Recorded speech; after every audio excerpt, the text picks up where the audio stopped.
We are continue with fire and fire fighting. अगला आपका जो पॉइंट है, जो केसेज आप फायर से हम रिलेटेड बात कर रहे थे, बिजली के तार का लूज होना या तेज चलने वाले पार्ट्स पे आयलिंग न होना, या जो है कि आपका तेल से डूबे हुए कपड़े को फर्श पे फेंकना। इसके बाद तीसरा जो सबसे बड़ा कारण होता है, स्मोकिंग इन इंडस्ट्री। ठीक है, स्मोकिंग इन इंडस्ट्री का मतलब ये है कि कंपनी के अंदर आप अगर स्मोकिंग कर रहे हैं तो बहुत सारे ऐसे पार्ट्स होते हैं या बहुत सारे ऐसी जगह होती हैं जैसे जहाँ पे ऑयल होगा या गैस से जो है कि वो आपकी मशीन चल रही है। तो ये सारी चीज़ें जो है कि उस आप जो स्मोकिंग कर रहे हैं, स्मोकिंग से सिंपल सी बात है, स्मोकिंग करेंगे तो आप सिगरेट के रूप में, बीड़ी के रूप में, तो वहाँ पे डायरेक्ट आप जो है कि बीड़ी या सिगरेट फायर के कांटेक्ट में होता है। और अगर आप बिना बुझाए उसको डस्टबिन में डाल देते हैं या कहीं इधर उधर फेंक देते हैं तो वो एक आग लगने का सबसे बड़ा कारण हो सकता है। क्योंकि बहुत सारे ऐसे अक्सर आप अगर एनालिसिस किया जाए तो बहुत सारे जो है कि वर्कर जो होते हैं, अक्सर आपने देखा होगा कि वो स्मोकिंग करते हैं। लेकिन कुछ वर्कर ऐसे होते हैं जो जिनके अपने टाइम रूटीन होता है, काम करते वक्त ऐसी चीज़ें नहीं लेते हैं। वैसे भी स्मोकिंग इंजूरियस टू हेल्थ, जो है कि किसी भी तरह का नशा स्वास्थ्य के लिए हानिकारक होता है। लेकिन ऐसा देखा गया है कि बहुत सारे जो वर्कर इस तरह के काम करते हैं, और वो खास करके अगर इंडस्ट्री में अगर करते हैं तो वो अपने लिए ही नहीं, अपने परिवार के लिए और जो है इंडस्ट्री के लिए और राष्ट्र के लिए, सबके लिए घातक होते हैं। और ये सबसे बड़ा जो है कि कारण है एक, कि इस तरीके से भी आग लग जाती है।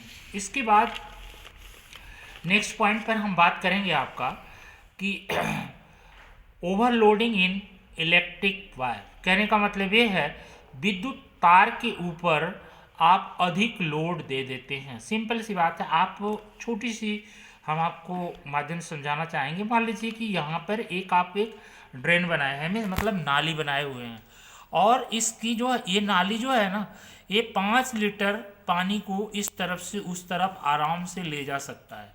ठीक है, यहाँ पे पानी गिरा सकता है।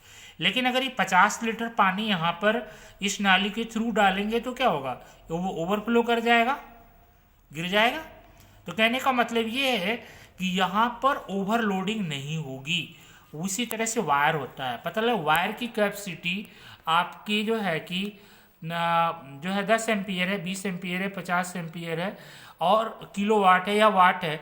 आप पता लगी 10 किलो वाट है, अब इसमें 100 किलो वाट सप्लाई जा रही है या ये आपने भेज दिया इसमें वायर में, तब क्या होगा, तब जो है ये वायर यहाँ से गल जाएगा। जब यहाँ से वायर गल जाएगा तब क्या होगा, ये जब यहाँ से जलना शुरू होगा तो इसके आसपास और वायर होंगे, वो भी पकड़ लेंगे। फिर इसके बाद इसके अंदर जो बॉक्स होगा वो भी पकड़ लेगा। बॉक्स के आसपास जो चीज़ें होंगी वो भी आग आग के दायरे में आ जाएंगी। तो कहने का मतलब ये है कि ओवरलोडिंग भी नहीं होना चाहिए। आप आगे मैंने चर्चा किया था कि विद्युत शॉर्ट सर्किट का नहीं होना चाहिए।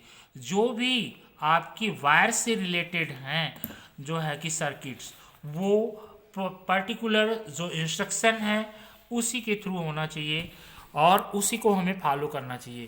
क्योंकि आप अक्सर देखते हैं कि अक्सर आपको सुनने में आता है कि बड़ी बड़ी जो इंडस्ट्री हैं या जो भी है वहाँ पर आग लग गई, या कोई जो है कि ऑफिस है उसमें आग लग गई, तो अक्सर आपने देखा होगा बाद में कंक्लूजन यही निकलता है कि शॉर्ट सर्किट हुआ था। ठीक है, तो ये ऐसी चीज़ें कारक होते हैं या कारण होते हैं आग लगने की। नेक्स्ट आपका कारण है not keeping in the blasting material in proper position. कहने का मतलब है बहुत सारे ज्वलनशील पदार्थ होते हैं, ठीक है, खतरनाक पदार्थ होते हैं जो कि प्रॉपर जगह नहीं रखा गया है। पता लगा कि यहाँ पे आपका, आप देखते हैं पेट्रोल पंप पे जाते हैं, ठीक है, या आप डीजल जो है पंप पे जाते हैं, वहाँ पर पहले लिखा होता है स्मोकिंग नहीं करना है, ठीक है, या मोबाइल ऐप नहीं जाना है, क्योंकि वो बहु अत्यंत ज्वलनशील पदार्थ होता है। हल्की सी जो है कि आग की मोमेंट ही पूरे पंप को जलाने की क्षमता रखती है। तो कहने का मतलब ये है कि इंडस्ट्री के अंदर भी या देखते हैं अक्सर केमिकल जितनी भी इंडस्ट्री होती हैं वो बहुत ही केयरफुल तरीके से जितनी भी ज्वलनशील पदार्थ है उसको प्रॉपर वे में रखती हैं, ठीक है। और अक्सर देखा जाता है अंडरग्राउंड रखने की कोशिश करती हैं ताकि वो एक जगह सुरक्षित रह सके। तो ये सारे कारक हैं आपके आग लगने के। इसके बाद आग के बाद हम आग से कैसे फाइट करते हैं, फायर फाइटिंग, आग से लड़ना। हम आग तो लग गया लेकिन बाय चांस अगर कोई हादसा हो जाता है आग से तो हम उससे किस तरह से हम बचाव करते हैं इसके बारे में हमें आगे जो है कि देखना पड़ेगा कि आगे किस तरीके से हम जो है कि उसको जो है कि कैसे लड़ते हैं, कैसे हम बच सकते हैं, कैसे हम जो है कि उससे हम बच सकते हैं। इस बारे में जो है कि हमें चर्चा करना है फायर फाइटिंग का। तो पहला काम होता है कि हमें जो है कि अगर आग कहीं गलती से लग गया है तो वहाँ पर हमें क्या होगा, पहले फायर फायर चिल्लाना पड़ेगा, ठीक है। आग अगर लग गया है तो आग आग आप चिल्लाओ। उसके बाद जो हमारा सुपरवाइज़र होगा उसको आप कांटेक्ट करो या आसपास जो भी आपके पास साधन है, आगे हम अभी चर्चा करेंगे क्या क्या चीज़ें हम फायर को बुझाने के लिए यूज करेंगे, उसको हम जो है कि यूज करते हैं। दूसरा, फायर से अगर फाइट करना है तो हमें स्मोक नहीं करना होगा, डू नॉट स्मोक। फायर से जो है कि बचना है तो हमें इस तरह की चीज़ें नहीं करनी होगी। तीसरी चीज़ें, in form of the fire station, अगर आग लग गई है तो तुरंत ऑफ सूचित कीजिए जो है कि आप स्टेशन, फायर स्टेशन को।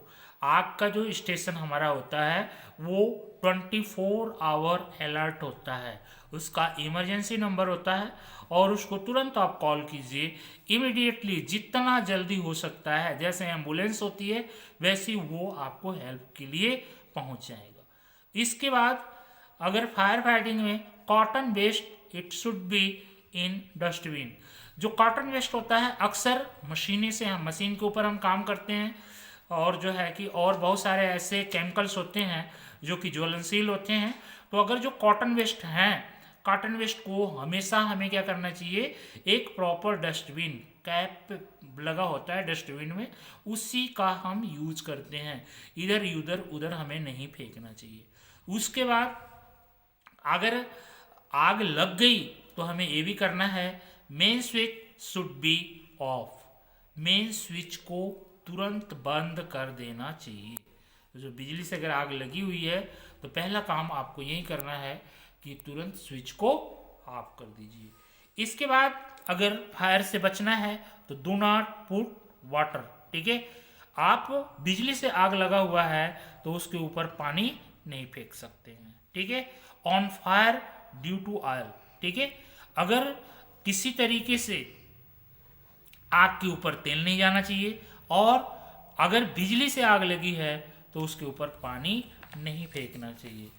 इसके बाद आपको जो है कि क्या करना चाहिए, प्रॉपर जो है कि आपको अरेंजमेंट ऑफ जो है कि fire equipment should be there, ठीक है। हर एक वर्कशॉप या इंडस्ट्री में आपको जो है कि इक्विपमेंट, उपकरण आते हैं आग बुझाने के, उसको हमें यूज करना चाहिए। आगे हम बताएंगे कौन कौन से उपकरण हैं। आपका आता है टाइप्स ऑफ फायर, ठीक है। ये टाइप्स ऑफ फायर क्या होते हैं, अब यहाँ पे आप, मैंने बोला था अभी पिछले दो जो है कि टॉपिक में कि अगर बिजली से आग लगी हुई है तो वहाँ पर पानी हमें नहीं फेंकना चाहिए। तो यही टाइप्स ऑफ जो है कि वाटर अरे टाइप्स ऑफ फायर हैं जो कि किस तरीके की आग हैं और उस आग को हमें किस तरह से जो है कि बुझाना है। देखो आप यहाँ पे पहला है कार्बोनियस फायर। कार्बोनियस फायर का मतलब क्या होता है, कार्बोनियस फायर का अगर कोई डेफिनेशन पूछे तो आपको बताना है, the fire caused by wood, coal, hard coal is called carbonaceous fire. कहने का मतलब ये है कि ये जो फायर होते हैं ये आपके आग जो पकड़ता है लकड़ी होता है और कोयला होता है और हार्ड कोयला होता है। इसी से जो है कि ये आग लगती है और इस आग को हम कार्बोनियस फायर के नाम से जानते हैं।